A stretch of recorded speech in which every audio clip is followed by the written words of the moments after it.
Don't worry, we're coming back. We're not going to leave you Here we are. Here we are. Just trying to give her a scare, guys. This is RawPetMedics, and we are Brendan Clark, and we are Connor Brady, and today we have a young lady by the name of Elly Thompson, who's coming to join us, and she runs Pet Dermadog, among other things. But just before we get into that, I've just got to say thank you very much to all our Patreon people. You can find us on Patreon on RawPetMedics Patreon/RawPetMedics, which is dead easy, and all your favorite podcast medium. So please come along to that. If you'd like to support us on Patreon, we would be very grateful because it helps us keep the lights on, which is amazing. Absolutely. Yeah, and don't forget, when you're listening to those podcasts, guys, if there's a chance to give us a rating, we want to dominate some lists. So don't forget to give us as many stars as you see fit. If you feel it's less than 5, maybe don't. So, and also, we're on YouTube. So if you're on YouTube, please subscribe below. Oh, we're on YouTube. Oh, yeah. Okay, cool. Very good. So, Elly Thompson, Elly Hodges, I saw was on the email there. Yes. Elly, do you want to tell us a little bit about the start of Dermadog? What was the start of this for you? Okay, well, it's very random, really. My background is in design. I did a design degree at university. I went into advertising. I was in advertising for quite a long time until having children, and it was at the point of having children when I was forced to stop. And we also moved somewhere rural. I think that was a key thing as well. Life changed quite a lot, and I began freelancing design, so working from home, but also that gave me time to focus on some of the things that I enjoyed. And I've always been a maker, a creative person, a maker of things. And got into making kind of lotions and potions for myself using essential oils, and it's something that interested me greatly. And I thought, well, this would be a really nice thing to do. I'd love to create a brand and to make these things for people. But then it was kind of Nick's influence, really, that kind of led me to making these things for dogs, because there is a need out there. People want these things for their dogs, and I wouldn't say it's so much a niche anymore, because there are lots of people doing it too. But that's how it began. And so that was, I don't even know how many years ago now. I want to say maybe 3 years ago, something like that. I remember being over in your house, and I remember hearing at the start of this, and the ideas were flooding out. And at the very start, and I already had supplements out for years, and I remember at the very start, your ideas and your designs were just so nice, and it looks so good. And I just thought, bloody hell. I mean, it's just so easy. It's so easy. I mean, it's not easy, of course it's not, but your designs and just the way the stuff looks is brilliant. But like, what about the products itself? Like, give us an example of give me an example of what are your favorite? Give me top 3 products from Dermadog. What do they do? Okay, so I would say, well, I don't really have a favorite. I would say my top 3, my top sellers, undoubtedly have to be insect defense, which, especially at this time of year, let's have a look. Let's have a. If you bring it really close, there you go. Right. So this is a very popular thing. And, it sells like hotcakes at the moment. Nice. I've got Elly, where can people get the product? It's dermadog.com. Well, so dermadog.com. Yes, that is the main place that you can buy it. But I do have some stockists all over the UK. Actually, you can have a look and see who those stockists are if you want to buy it locally. I've recently had an inquiry from a bookshop in Arran called the Wee Bookshop. I don't know if anybody out there knows it. He was very interested in stocking some insect defense. I think he's yet to do so, but that was my latest inquiry, which I loved that, because I haven't yet been stocked in a bookshop. Aaron, I know why. Yeah, in Arran, or in a bookshop, actually. So plaguing him. Yeah, because it's mid-season up there, I believe. It gets really midgy, doesn't it? The insects I am not a fan of flying things, and I can tolerate them. I mean, everyone loves a bee, but you know, what's the point of a wasp? They're just such, I don't know why. But if people are supposed to like them, I don't. I want them out. But of all of my most hated insects, little tiny flies. And we were over in France and just recently, and my God, the amount of flies. And I was getting a few bites, nothing too bad. But the kids were watching me kill them, and they were saying, "Daddy, you hate nature." And I thought, ooh. That's not a good example, but there was just so many of them because you're living in a forest and it's just full of flies. So that would have been. Where do you put this spray? Do you put it on the dog, on the collar? Do you put it every walk out? And, well, people have different preferences. I recommend that you spread on your hands, and then you can rub into the coat. It depends on your dog as well. I'm going to be honest and say that Bluebell is not very keen on being sprayed by anything. So that's why I put it on my hands when I put it on Bluebell. But some dogs don't mind. It really is a personal thing, you know. Just obviously say to avoid all those mucous membranes and around the eyes. But yeah, it's really, really very straightforward. It smells nice, and you can use it pretty much as much as you need to use it. Lovely. There's Kathy Sleeth is wondering, can you post these products outside of Britain? People are wondering. Yeah. So yes, I do, but I don't have a.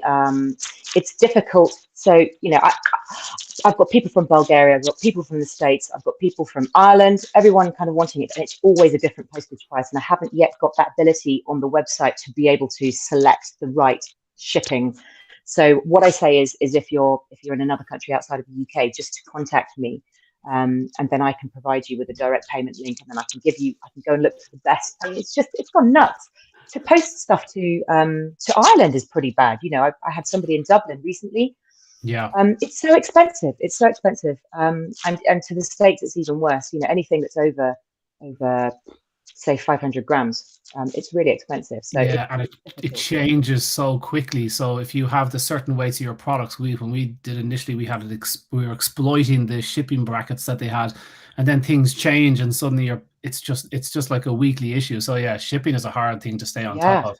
But you can see clearly people are just saying there straight away that these are the sort of products people want. So like you can see there's a hunger for it. So your plan is that when somebody orders in the US or Canada, you would ideally have a stockist in the US and say, go to that. Yeah, well, if there's anybody out there, and I've just seen Michelle, she's saying any chance these lovely products will be available in the US, maybe through Dr. Judy's website. So that's maybe something I've got to investigate. I think it's a brilliant idea. I think what you need a little drugs mule. Okay, Yeah. who goes to lecture around the world. Okay, you need to, just in case somebody on high is watching this, and just to stop him at the next security check. And then you just need to pack his bags with loads of products, send him to the States, do a lecture. Yeah, one of the kids. Nobody searches kids, I don't think. So that would be. Right. I've got two, so I could just, we'll send one in one direction and one in the other. Run at the airport. Yeah, and so do you know what bugs do we protect from with that spray? What are we thinking? Are we thinking is it flying things, or is it crawling things, or what do you? Fleas and ticks. Fleas and ticks. Exactly. Thank you. It's mainly ticks and fleas, because that's the main kind of, I've got mosquitoes there, but we don't really have mosquitoes in this country. However, we do take this away with us if we go anywhere. If we're off anywhere hot, we take that with us. We took it to Sri Lanka recently. Midges, horseflies are devils, I hate horseflies. So really hate them. They don't take off. Like I was in a week. There's a Phoenix Park here, and you're looking after deer herd for years, and so you're standing there looking through a telescope, and they cover you, and you're like. And you won't leave your hands. Like you have to flick them off. They are aggressive, and they bite hard. There's another flight someone's going to give out to me for hating, but I hate horseflies as well. They're so stubborn. It's just they stick their mouth parts in. You can actually see them chomping on your arm, and they leave a hole, don't they? Almost a big puncture wound in your skin. God. Yeah. Oh my God. So what other products have you got there, Elly? You've got a few just in front of you, and a few behind you as well. I see. I do. Well, those are my pinch pots, but I'll get onto those in a moment. If we're sticking to the top three, this is also a really, really popular one. People love this. What's it called? It's Dermadog Calm Nourishing Balm. It's a multi-purpose balm that you can use pretty much anywhere on on any part of the body. You can use it on your body. You can use it on your, it's so good. It's like a natural Vaseline. Oh yeah. Natural Vaseline. So what's in it? Like a sheer butter. What's in it? Sheer butter. It's got manuka. It's got mango butter. It has got shea butter. It's got almond oil as well. And it's got. Well, you're gonna have to have a look at the thing. Hey, we know how to take care of ourselves up in Yorkshire. What's mango butter like? Made from squished mangoes? No, well, it's the oil that's extracted. Oh yeah. Okay, yeah, obviously. From the mango, right. yeah. So lovely. And it's quite thick in its pure form. It's really quite thick and sticky, as is shea butter, really thick and sticky. But you kind of, when you blend it with the oil, you kind of heat it up to a nice temperature, blend it in, mix in your essential oils. Oop, my thing's falling out. And you do this? Yeah, you said you were blending them up and heating them up. Where do you make these products yourself? I do make them myself. I make them well. It's partly in the kitchen, and I do have a workshop as well. However, I have, it's quite cold in the workshop, actually. I'm going to say that now. And I've kind of migrated back into the kitchen a little bit. I love that. But, it's great. And I've got the dogs around me, and while I'm doing other elements of work, actually, which we'll get into as well. But everything, it's quite chaotic at home at times. Which is it's both a wonderful thing and it is. It's hard. Let's just leave it there. Yeah, it's hard. It's hard working from home. I mean, I'm working from home and Elaine's working from home, and we've 2 kids. And then the summer hits. We've never had kids on summer holidays because they've been so young, and it's just chaos. It's just absolutely chaos. And I'm locked in a room here, and they know when the door's closed, they don't open it. But like most of the time, the door's open, and they're just in and out, and it's hard. Totally. Yeah, so it's tricky. It's tricky keeping. So did you say your kids are at school now? They're at school. No, so they're finished school. We get an extra month. We get an extra month of summer holidays than you. So we can finish like June, July, August. Well, So it was anyway. It's proven quite tricky to manage it all, and this is our first year of it because this is Holly's first summer off, and she's looking for things to do. She's in her camp for like 3 hours. Sure, 3 hours, you're half. Anyway, guys, I'm talking about my own issues here. That's part of the thing, and this is. Yeah, I was just going to say that the human and dog crossover. I give out Calm Balm a lot for sore paws and sore noses, and for just bits and pieces. And universally, everybody says, "Oh yeah, it's okay for the dog, but it's great for my lips in winter." Yeah, literally, people will use it, blokes and women as well. So I use it on lips, versatile. on eyelids. Yeah, dry patches. Yeah, eyelids. Just get a dry eyelid. I get prone to a dry eyelid when I get. You get a dry eyelid. So following Rachel's comment about does Nick test all these products? So what sort of stuff do you go through to sort of like work out how effective they are, and where is the safe levels of what you're using? What's that safety margin for those people out there listening? Okay. So for which product in particular, or are you talking about all of them? Well, just so you're looking at developing a product. Yeah. What do? You say, right, Nick gives you maybe a little bit of input from him as you bounce it off, and you've done loads of research about it. And then you're putting this product together, okay? And we all worry a little bit about, well, how's it going to act on the animals? What level of safety is there going to be? How do you go through that sort of testing phase? We test it on the children first of all, and if it's okay on them, try it on yourself. Then we try it. No, then we try it on me. And then we try it on the dogs, and if everybody's happy, that's the phase 1, phase 2, phase 3 trial testing. And if that's okay, then we know we're in a good place. Boom. Okay, now put Nick to one side. Elly, give us a proper answer. Okay. So I'll start by creating. I haven't done this for a really long time. Actually, I've had these range of products for quite a long time now, and I haven't come out with anything particularly new, apart from a pinch pots.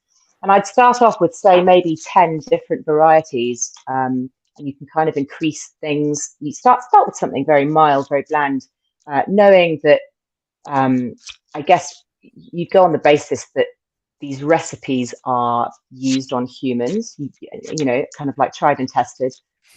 using that as a basis, and also taking into account things that are perhaps not safe for dogs, without going into great detail on that. But then you kind of like mix these different varieties, and you just have to, it's just a case of testing the consistency, the smell, because obviously smell sometimes, something that might smell great to you won't smell great to a dog. It's kind of like going through and ticking all the boxes on your checklist to see and to help you compare those different variations, and then going with the best one. And it's always a trial at first to see how it's taken, to see how it's accepted by people, how it's liked, and just asking for lots and lots and lots of feedback.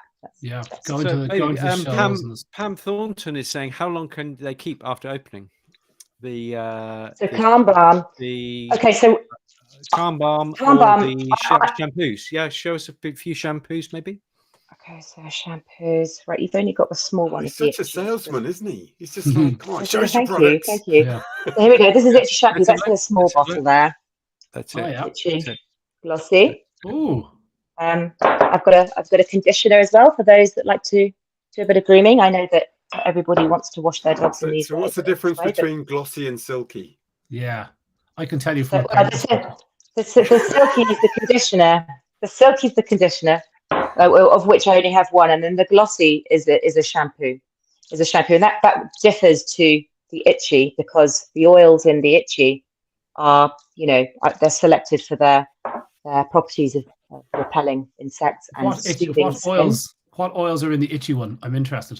So in the itchy, we've got lavender, eucalyptus, and peppermint. Peppermint being slightly analgesic. So if you've got slightly sore skin, that can help to soothe it. Ooh, nice. And and there are others actually as well in there. Those are the ones that I put on the front, but on the back I disclose all of my ingredients so you can see exactly what's in there. And the lavender is also to help to soothe the itchy skin as well.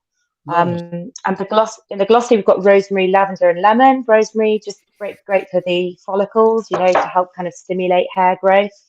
And lemon and lavender also very. Don't look at me and Connor when you're saying things like that. It's not fair. It's not fair. I remember hair. Nick uses glossy. Look. Yeah, if I was using more dermadog, maybe things would be different. But I'm just what soap does, everybody. That's soap. Yeah. Oh, Karen's joining in now. Yeah, girls. All right, that's great. Thanks very much. This is what that sort of soda soap that was really harsh and horrible. And Do you remember that orange soap that used to be in your grandma's kitchen? Do you remember? Did you have Imperial Leather? No, it was a different one. It was like, I think it was what was it called? It was like an orange bar and it was oval shaped. Yeah, that's it. That is old school soap. It really is. It's nostalgic. With a little magnet in. A little magnet in there, so you could stick it on the little magnet. No, never saw the magnet. That's a good idea. Actually, I'm back to using soap. There's a lady making soaps down the road, and so getting those lovely, because soaps just smell so good, when someone's making them at home. So I'm back using a bit of soap, but there's just nowhere to leave soap. Like if you're not ready for it, you have to have soap trays. I know I'm talking about my own issues again, but it means it sticks to the side of the hand basin all the time. So I just go through my soap like in a few days. So I need to kind of move on to different products. Anyway, bloody hell. You mentioned coal tar soap. Is that what you were going to go about, Elly? No, that's not what I was going to go. But everybody is saying coal tar soap there. But maybe it's the old stuff. It the pears? It might be it. Yeah, maybe coal tar soap. I remember as well. Yeah, that's the stuff that I'm really coarse. Oh, don't go. Oh yeah, it sounds acidic. What are the things on the shelf there behind you, Elly? What are those? Okay, no, they're not. These are pinch pots. All right. Pinch pots. These are my latest thing, and they are herbal blends for different things. There are 3 different types. This one is the calming blend, and then we've got a defense blend here. Which does what? Lovely. So sorry. The defense blend is it's your repellent. So you want to use that in the summer months. Best to start using it in the spring. You feed it? Sorry, yes, you do feed it. And I'm just going to maybe open up one of these so you can see. The labels are lovely, Elly. Thank you. I'm jealous.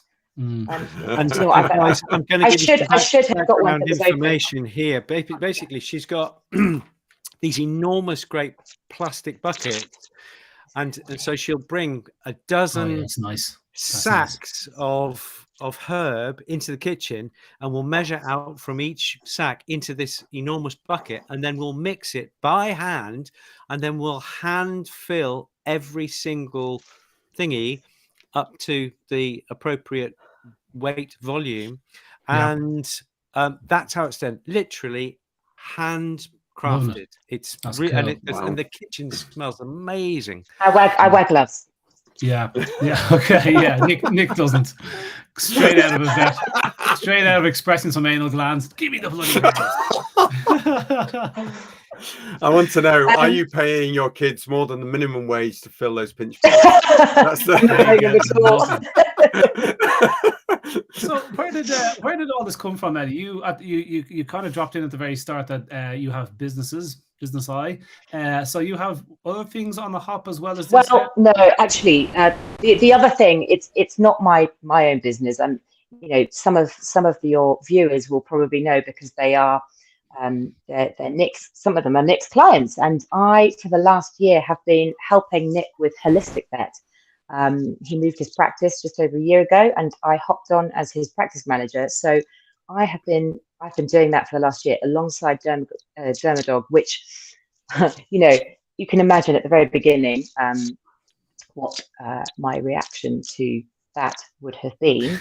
I wasn't sure who was going to murder who first, but actually, here you go. Here is the evidence. We are both still alive, and actually, it's going really well. And it's a really nice overlap of the two businesses.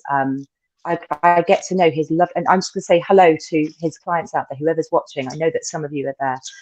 It's nice to, well, I can't see you, but you can see me. So it's really, you know, really nice. I talk to some nice people every day, and it helps me learn more about this particular industry. I mean, it's such a multifaceted industry. You know, you can kind of, the perspective that I've come in from, as I said, you know, I've come from a design background. I haven't come in as a dog nutritionist or a dog behaviorist. I haven't come in from that angle, clearly, but I've learned so much along the way.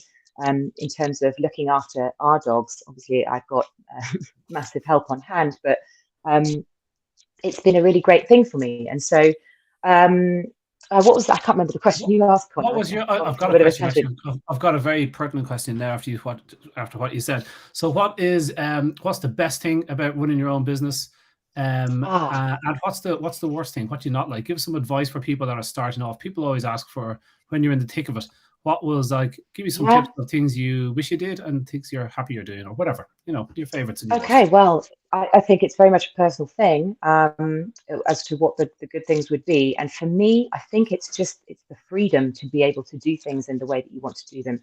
You know, when I was stuck in that advertising job, sitting at my desk day in, day out, I look back now and I know that I hated it. At the time, I was trying to convince myself that it was just the greatest thing. And it's like, oh, what if, you know, this is my career and it's going to be great.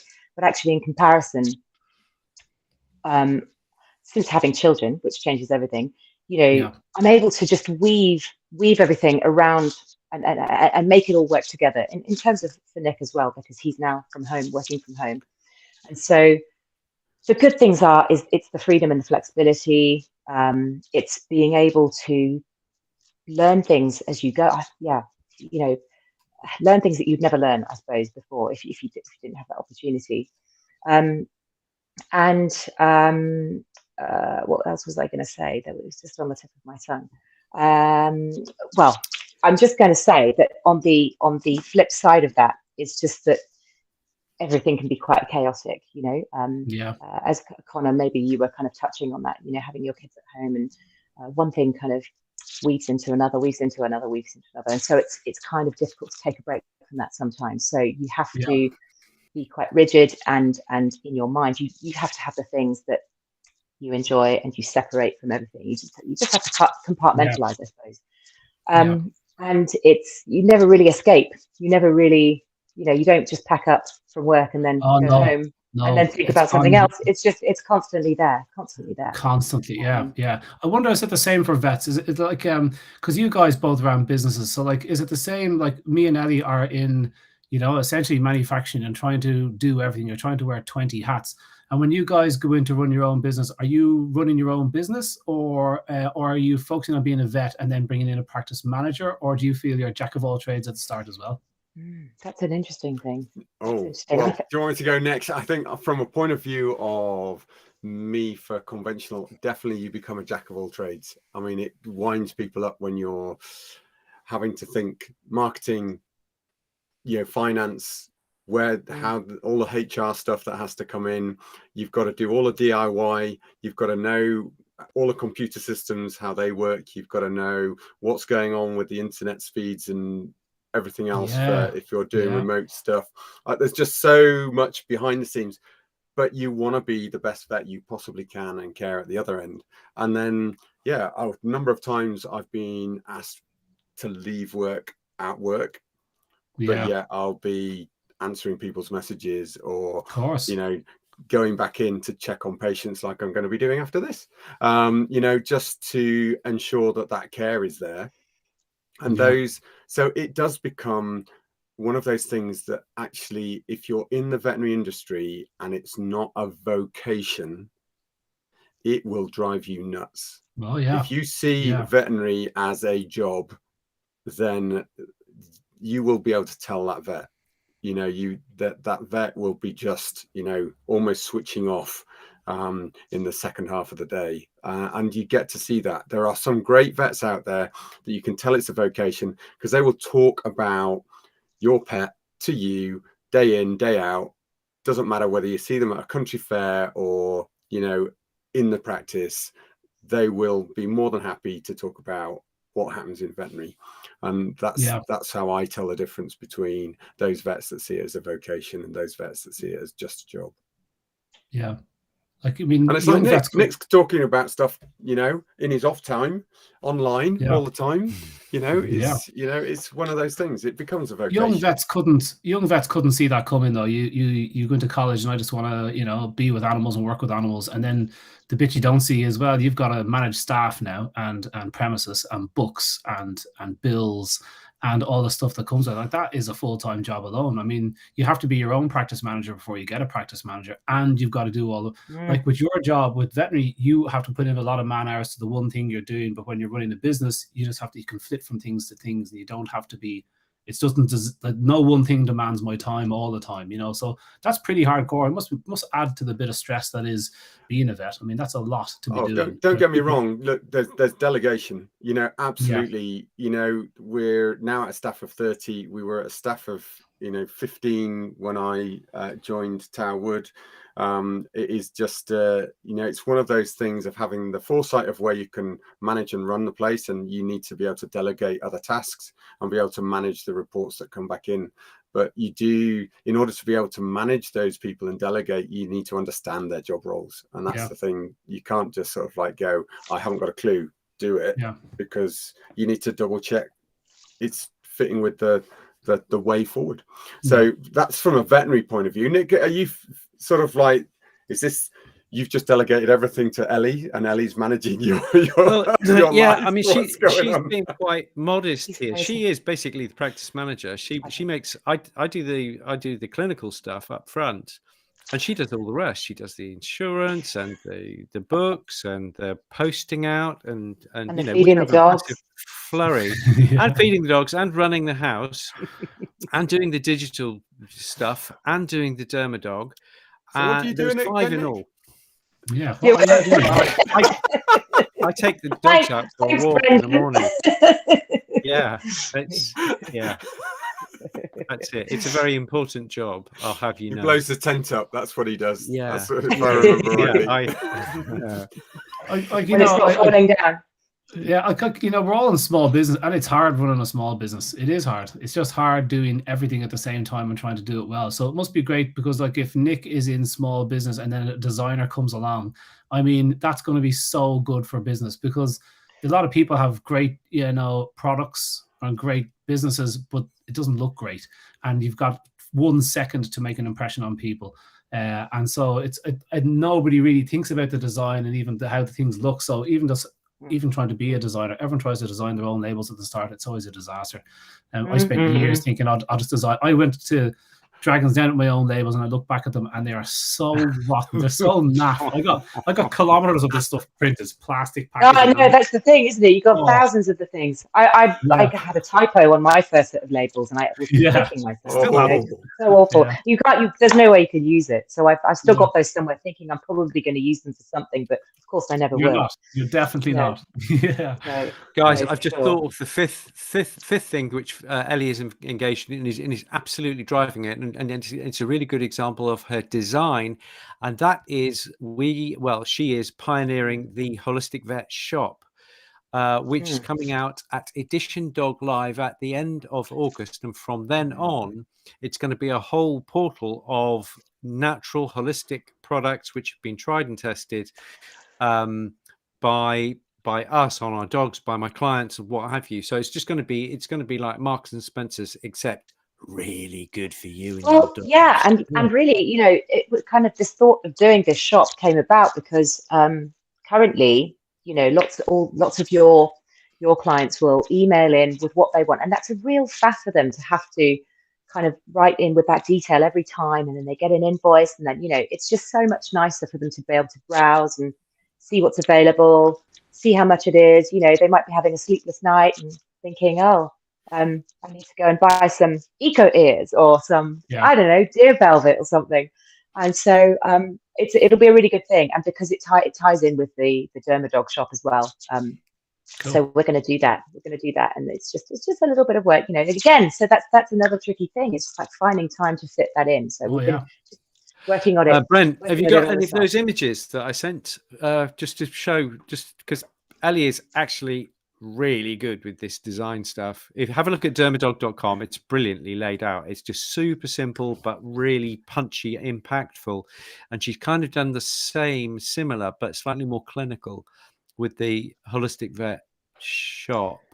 I'll upload it in a moment. But Rach has just asked the question. Sorry, she was just asking a question. Will this shop have a pop-up shop at the live? The idea is that we're going to bring some of those veterinary products along at the dermadog stand. I mean, Nick's doing what are you doing at dermadog? I'm doing 2 talks, and then I'm just kind of... What are you doing, Nick? What are you doing? I'm going to be there. Pick up some loose ends somewhere, will you? I'll be sweeping the floor probably. But no, seriously, I'm going to be doing 2 talks, and I'm going to be around to chat to people all day long about raw food and health and holism and all that amazing stuff. I really, really recommend to go to Edition Dog Live, because it's like Crufts, except everybody there is on the same page. Everybody has got the holistic natural thing. Drugs have their place, but everybody's wanting to minimize drugs, maximize health, and that's the people who go to Edition Dog Live. You can't go wrong. It's very, very good. And there's a big variety of stuff on offer. It's not just natural treats, and which is great, because people love to get that stuff at these types of shows. But there are the collars and the coats and the accessories and the different raw food companies. I think Paleo is going to be there this year, which is really wonderful. Like Paleo, I think it's going to be even better this year, and it's only one day, which I think is probably a good thing. I think people will come all on the same day. I reckon RPM should be having a stand somewhere. You should be. Yeah, maybe we should. I'm with the RFVS at Dog Edition Live, so you'll find me manning a stand there as well, alongside Nick. I think Nick, we're going to be doing. Yeah, I'll be there, mate. Yeah, absolutely. I think Maya may be even coming across, but we'll have a look. I think that, so we're just certainly, RFVS is there, so it's just going to be difficult to have an RPM stand. Connor can just come and sit in the corner and gently. Dribble. 2 for a $5. RPM. Brent, can you blow up that shop? Yeah, I will. It's beautifully done. I'll tell you what, I'm going to just do this. Oh, what have you seen an error before I blow it up? No, I haven't. Sorry. It's really lovely seeing everybody's comments. I didn't realise that I was going to be able to see everybody's comments. It's so nice. Emma Rutherford. Hi, Emma. She's just said, will I see you at Brighton Barkery, Ellie, in September? Yes, you will. Dermadog's going to be at Brighton Barkery. That's going to be really exciting. Very excited about that. Sorry. I've interrupted. Let's see if I can get this moved. Here we go. Here we go. Brent's just going to blow it up just so that people can see your artwork. I'm going to hide you for a moment, Ellie. Just one sec. Yeah. We can still hear you. Philippa Murphy, she says, can you take your dog to Audition Live? I believe you can. I think they were dogs. Oh, yes. Look, there's the shot. There's the shot. Yeah. Lovely. Yeah, this is a sneak peek. It's not finished, actually. And I'm sorry that those things aren't all in the right order. But that's essentially what it's going to look like. Oh, is that what you up that they're not alphabetical? Is that like yeah, or in size order? I think it's just put them in as in the order that they've been added to the system. I think that's what it's done, and it needs some sorting out. That does, but don't worry, Ellie. It looks great to us. Oh, yeah, it's cool. Nice, I like it. That's cool. Looks really good. Where did the business side of things come from? So everyone's small business person comes from a small business person. Do you have small business people in your family? Mum, no, Dad, I don't. No, I don't. And actually, I didn't really have any kind of business training, which actually I regret. Well, I don't regret it. Everybody comes from a different perspective, right? I actually hate all of the admin side of things. It is the most boring. You know, in such a creative thing that I do, it's the opposite. And I just feel my way forwards with that. I know that I should be doing more on social media. I should be doing, there's so many things I should be doing more of. It's really hard to just keep up with it all. Yeah. Yeah, I think creative people do. I think creative people struggle with the living inside the box of admin, and we aren't. I don't know if I'm creative or not. Maybe I am. I'm somewhere in the middle. But I mean, bloody hell, I can't keep books. I can't sit down and do admin. If a form came in that I had to sign, I wouldn't sign it. It's like some sort of disease. And Elaine would say, all you have to do is sign the bloody thing. I did everything else. I was like, I'll do it. I just have to do something else. I'm just allergic to paperwork. And it's a problem if you're getting into business, because you need to have that stuff drum tight. And it ran me aground at my first venture when I was making raw dog food, because that is a business you need to be absolutely tight in. And you're dealing with vets in Ireland. You're dealing with them every 3 weeks, 4 weeks, complete racket. 2 middle-aged vets coming into every 4 weeks, going through your paperwork, and it's a hard work, because my paperwork is in a shoebox, under the desk, and they come in, you're trying to iron it out and make it look fancy with a nice paper clip, and like he's like like they did not like dealing with me. So I sympathize. Is that because you kept putting the bone paper clips on it, or is that what you remember that? Paper clip, what's that? Have you you've not seen the paper clips shaped like a bone, and what they end up looking like when you put them on the paperwork? Interesting. That's probably why they didn't like you. You'll have to look at that meme. They didn't like me for a lot of reasons, and went beyond paperwork. But it made running a business very stressful. That's why it's great when you get somebody like Karen, and or you get a right hand man in the business that kind of helps you out, because it takes the weight off. Initially, you have to do it yourself. You have to know, like Bren was saying, you have to know all the roles, and you have to learn them. That's why I started a little shop here with Holly. She's only 5 now, but I remember my dad had a little tiny shop. Talking about my own shit again, guys, sorry. But my dad had a little hardware shop down the road, and I was starting that young, and Dad, like, I need to make money, and Dad's like, pick those plums at the end of the garden and sell them outside the shop. And I'm like, what? Just give me money. We didn't have any money in the 80s. So picked all the plums and sold them, and the bug hit. I just love face-to-face selling. And so anyway, fast forward to Holly wants money for boot skates. I'm thinking, I'm going to make it work for these. And so we set up what shop will we set up? So I talked to her to set up a dog shop. All the kids are selling lemonade and the same things over and over, junk. And so we said, we'll do dog treats, and we got little packaging, and I taught her, got her a little till, and started teaching her about money, and she owes me money for setting it up. And then we bought in labels and all this sort of stuff, and we sold the money and nearly got the money for the boot skates. I think you got to get involved. That's brilliant. Yeah, that's really good. You got to get stuck in and do it yourself initially to learn the pitfalls. Like very few people are zero to hero. It was a bit steep charging of the management fees, though. Had to be done. You got to pay the man. You got to pay the man. She had no money to invest. It's great. I got an extra $2 out of it as well. It's great. Okay, so Elly, just in the last 5 minutes, if you were setting up your business from scratch again, are there any things that you would do or not do? If just with what you've learned, you've been in business what, 6-7 years now? Well, no, not that long with Dermadog. Before then, I was freelancing. I'm working as a self-employed person. That teaches you a little bit about business. You know, I kind of got into having relationships with your clients and how to talk to them, how not to talk to them. So learned a lot of stuff there. I don't know. I guess perhaps having a bit more formal training in terms of setting it all up. Somebody to say you need to do it like this, and this. I don't know. Maybe it wouldn't have turned into something had it been like that. Maybe that would have been too rigid for me. I'm not sure. I think you have to trust your heart a little bit and take a bit of a risk. I think you have to do that always in order to try something new, to find yourself in a new place. I think choosing something that you really love, choosing something that you really enjoy, as opposed to choosing the most lucrative thing that you can possibly think of. Yeah. I think that makes a big difference, isn't it? Because that's what gets you through the difficult times. A whole lot more than loads of money can get you through, difficult times. Yeah. Just the love of it and the love of talking to people and getting some great feedback. Elly's getting great feedback from people just on a daily basis with all her products. And that really gives you a buzz, I think. Yeah, it does give me a buzz. And look at all your stockists. I'm on your page here on Dermadog, and look at all your stockists. Look how well you've done. If you were to rewind 2 years ago when you started off, or 3 years ago, and you said, would you be happy with 50 stockists or 60 stockists and turning over whatever this is and having 20 different products? You'd be like, hell yeah, am I going to be that? But you just shift the goalpost so much. It just never gets done, and suddenly this isn't good enough. And we're too quick to shift the goalposts on ourselves and not sit back and go, look what I've done. So many people talk about doing it, and so few people actually do it.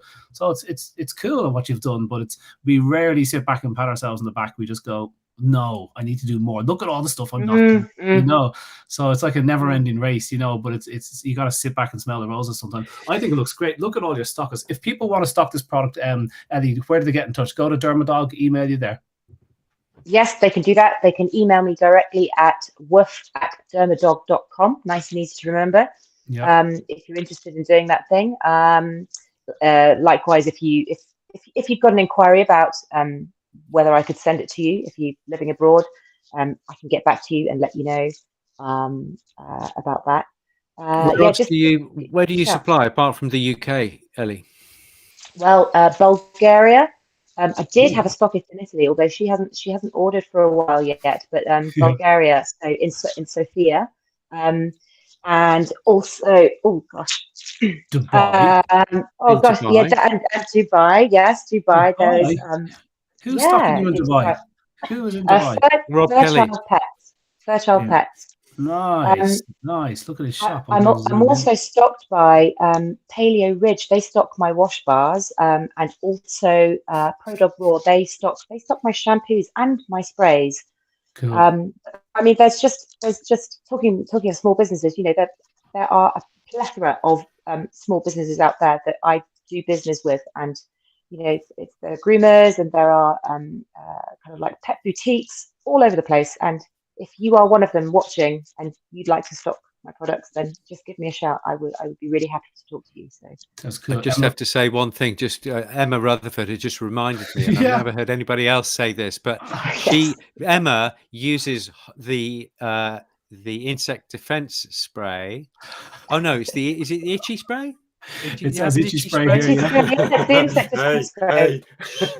So she uses the insect defense spray for her menopausal hot flushes and swears by it. No way. Who'd have thought? Who'd have thought? Emma, you're hilarious and amazing at the same time. So that's brilliant. Okay, guys, it's 1945. And so can we just jump on for another 10 minutes with some questions, some quick fire questions? Yeah. Could I dare that we in Patreon for our supporters, maybe we will do some sort of a question where we ask them to answer a question in Patreon, and we might send them out a little prize. Will we do that so they can experience something? How about doing that? We'll pick a product we like and we send it out to somebody. Would answer a question in Patreon. I don't know what that is, but just for the Patreon supporters, will we do that? Good. Yeah. That's nice to look after them. Yeah. We just need to do one other little thing, and that is just to say thank you to everybody who have booked their tickets. You know, if you want to go online, it's going great. There is a link. Thank you to Karen for putting the link up for Eventbrite. And you know, if you want to book your tickets, they're going hot, so we just need to make sure you've got a place on the 2nd of December in Manchester.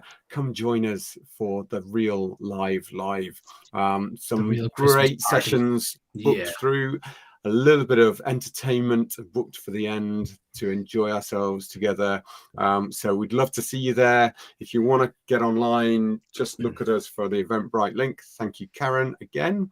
And it would be great to see you there. And for all of those Brendan, people in the States. How many have we sent? How many have we sold? And how many in total? I think it's 220 in total. It's 220. I mean, in the first 24 hours, I was amazed. We sold 20% of them flat out. I've just, you know, so that's cool. It's worth just getting the place marker down and having a look, see what's going on. I haven't looked since. I'm sorry, not looking at that every day. No, that's okay. But that's I said I'd take a look after a week. But I know they're going hot. Christina says, have you got a larger venue? And I went, no. Next year. 2nd of December, guys. Come along. It'll be Christmas party and a fun be there or be square. It's going to be awesome. Can't wait.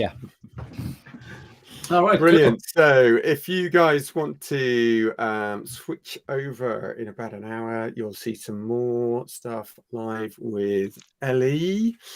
We'll ask some more questions behind the scenes. Cool. Amazing. Take care. See you all soon, Elly, guys. Thank you very much indeed.